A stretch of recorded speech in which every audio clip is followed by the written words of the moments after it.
माननीय प्रिय देवेंद्र फडणवीस काका, माझ्याकडून तुम्हाला ही एक छोटीशी गिफ्ट आहे.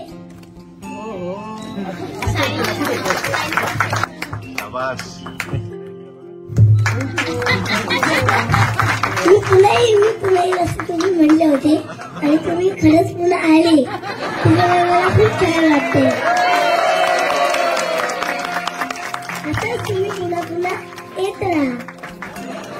आता मी तुमचं सिद्धगडमध्ये स्वागत करणार आहे. लाभले आम्हा सौभाग्य